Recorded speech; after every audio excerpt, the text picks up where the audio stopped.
കുട്ടികൾക്കൊക്കെ ഉണ്ടല്ലോ ആഴ്ചയിൽ ഒരിക്കൽ ഇതുപോലെ ചെമ്പരത്തിയുടെ താളി തലയിലൊന്ന് തേച്ച് കൊടുത്ത് നോക്കിക്കേ. തലയിൽ പെയിൻശീലം വരത്തില്ല, താരം വരത്തില്ല. കുട്ടികൾക്ക് മാത്രമല്ല നമുക്കും തേക്കാട്ടോ. ആഴ്ചയിൽ ഒറ്റ ദിവസം തേച്ചാൽ മതി. തലയിൽ ആവശ്യമില്ലാണ്ട് ചൊറിച്ചിലും കാര്യങ്ങളൊക്കെ ഉണ്ടല്ലോ, അപ്പോൾ ആ ചൊറിച്ചിലും കാര്യങ്ങളൊന്നും വരത്തില്ല. താരനും പെയിൻശീലും മാറി മുടി നല്ല രീതിയിൽ വളരും കേട്ടോ. അപ്പം നിങ്ങൾ ഗേൾസിന് മാത്രമല്ല ബോയ്സിനും ട്രൈ ചെയ്യാവേ. അപ്പം ചെമ്പരത്തിയുടെ പൂവും ഇലയും കൂടെ എടുക്കാം കേട്ടോ. ഒരുപാട് വേണ്ട, ഒരു 5-8 ഇലയും ചെമ്പരത്തിയുടെ പൂ കിട്ടുമെങ്കിൽ അതെടുത്തു കേട്ടോ. ചെമ്പരത്തിയുടെ പൂ എത്ര എടുത്താലും അത്രയും നല്ലതാണേ. മുടി വളരെ നല്ലതാണല്ലോ ചെമ്പരത്തി. അപ്പോൾ ഇനി നമുക്ക് ഇതിൻ്റെ കൂട്ടത്തിൽ ചേർക്കാനുള്ളത് മുടി കൊഴിച്ചിലുള്ളവർക്ക് ഏറ്റവും ബെസ്റ്റാണ് കേട്ടോ കീഴാർനെല്ലി. അമ്മമാർക്ക് അറിയായിരിക്കും, അകാലനര ഉള്ളവർക്ക് എണ്ണ കാച്ചാനൊക്കെ ആയിട്ട് എടുക്കുന്ന ഒരു ഐറ്റമാണ് കീഴാർനെല്ലി. ഈ ഇലയുടെ അടിയിൽ കണ്ടോ നെല്ലിക്ക പോലെ. ഇത് നമുക്ക് തലമുടിക്ക് നല്ല ബലം കിട്ടും.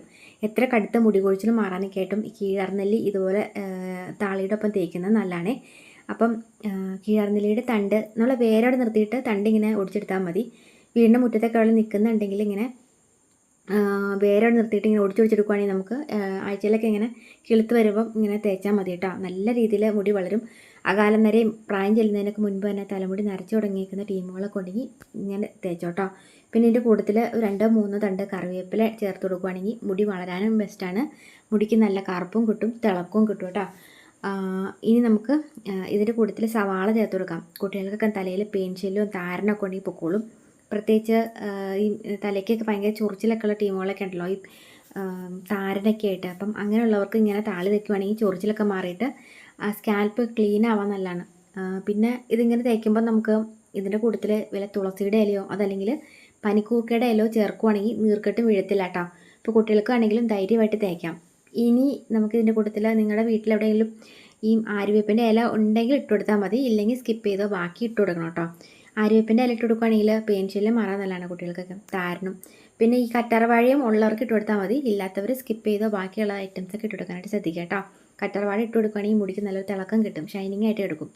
അപ്പോൾ ഇനി ഇതിനകത്തേക്ക് ഒന്നല്ലെങ്കിൽ നിങ്ങൾക്ക് ഇന്നത്തെ കഞ്ഞിവെള്ളം ചേർക്കാം. തലേന്നത്തെ കഞ്ഞിവെള്ളം ഇന്ന് നമ്മൾ വടിച്ച കഞ്ഞിവെള്ളമല്ലേ, അതുകൊണ്ടെങ്കിൽ ചേർത്ത് കൊടുക്കാം. അതല്ലെങ്കിൽ പച്ചവെള്ളം ചേർത്ത് കൊടുത്താലും മതി. എന്നിട്ട് നന്നായിട്ട് പേസ്റ്റ് പോലെ അങ്ങോട്ട് അരച്ചെടുക്കുക. ഒരുപാട് വലിയ മിക്സിയുടെ ജാറിലേക്ക്, ജ്യൂസ് അടിക്കുന്ന മിക്സിയുടെ ജാറിലേക്ക് ഇട്ട് അങ്ങനെ അരച്ച് കൊടുക്കാതിരിക്കുന്നതായിരിക്കും നല്ലത്. കറങ്ങിക്കൊണ്ട് കിടക്കുക, ഇലകൾ അതിലേക്ക് ഇങ്ങനെ കിടക്കുക. അപ്പം ചെറിയ മിക്സിയുടെ ജാറിൽ അടിച്ചെടുക്കുന്നതായിരിക്കും എളുപ്പട്ടോ, പെട്ടെന്ന് അങ്ങോട്ട് അടിഞ്ഞ് കിട്ടും. ഇനി നമുക്ക് വെള്ളം ചേർക്കണമെന്നുണ്ടെങ്കിൽ കുറച്ചും കൂടി വെള്ളം ചേർത്തങ്ങ് എടുത്താൽ മതി. ചെറിയ മിക്സിയുടെ ജാറിലാണെങ്കിൽ നമുക്ക് കുറച്ച് വീതം എടുത്ത് അടിച്ചിട്ട് പിന്നീട് വെള്ളം മിക്സ് ചെയ്യുവാണെങ്കിൽ നല്ല അരഞ്ഞ് കിട്ടും. പിന്നെ ഇത് നന്നായിട്ട് അരിച്ചെടുക്കണം. നമ്മൾ കുട്ടികൾക്കൊക്കെ തലയിൽ തേക്കുമ്പം തലയിൽ ഇങ്ങനെ പൂട പോലെ ഇങ്ങനെ ഈ നാരും പൊടിയും കുത്തൊക്കെ ഇരിക്കും. അപ്പം 2-3 ട്രിപ്പ് ഇത് അരിച്ചെടുക്കണം കേട്ടോ.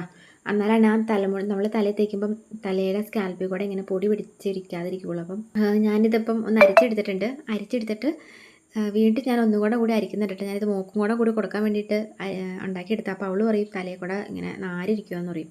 അതുകൊണ്ട് ഞാനിപ്പോൾ ഒരു ചെറിയ അരിപ്പെല്ലാം കൂടി രണ്ടാമതും കൂടെ ഒന്ന് അരിച്ചെടുത്തിട്ടുണ്ട് കേട്ടോ. അപ്പോൾ അരിച്ചെടുക്കുമ്പോൾ നമുക്കത് ഇതിങ്ങനെ കണ്ടില്ലേ, നല്ല നൈസായിട്ട് ഒട്ടും തന്നെ പൊടി തരിയൊന്നും ഇല്ലാത്ത രീതിയിൽ ഇങ്ങനെ കിട്ടും കേട്ടോ. ഇനി നമുക്കത് കുട്ടികൾക്ക് ഇങ്ങനെ അടിച്ചെടുക്കുമ്പം ഒരു ഇതിൻ്റെ മണം ഇഷ്ടപ്പെടുന്നില്ല, ചെമ്പരത്തിയുടെ സവാളയുടെ മണം ഇഷ്ടപ്പെടുന്നില്ലെങ്കിൽ ഷാമ്പൂ ഇല്ലേ സാധാ നമ്മൾ എടുക്കുന്ന എന്തെങ്കിലും ഷാമ്പൂ മിക്സ് ചെയ്ത് കൊടുക്കുവാണെങ്കിൽ ഷാമ്പൂൻ്റെ മണം കിട്ടുകയും ചെയ്യും കേട്ടോ. അപ്പോൾ ഇതിങ്ങനെ തല കഴുകുവാണെങ്കിൽ തല ചെളിയും പോവും. അത് മാത്രമല്ലാണ്ട് താരനും പെയിൻശല്ലും ഒക്കെ ഉണ്ടെങ്കിൽ മാറാനും കേട്ട് നല്ലതാണ്. അപ്പോൾ എളുപ്പമല്ല, എല്ലാവരും ഉണ്ടാക്കി നോക്കട്ടോ. അപ്പോൾ നല്ലൊരു വീഡിയോ വീണ്ടും കാണാവേ. വീഡിയോ ഇഷ്ടപ്പെട്ടുന്നുണ്ടെങ്കിൽ എല്ലാ ഫ്രണ്ട്സിലേക്ക് ഷെയർ ചെയ്യാം കേട്ടോ. ഇതുപോലെ ടിപ്സ് വീഡിയോസിനായിട്ട് പേജ് ഫോളോ ചെയ്യാത്തവരൊക്കെ വന്ന് കാണുന്നുണ്ടെങ്കിൽ ഒന്ന് ഫോളോ ചെയ്തിട്ട് പോകാൻ മറക്കില്ല കേട്ടോ.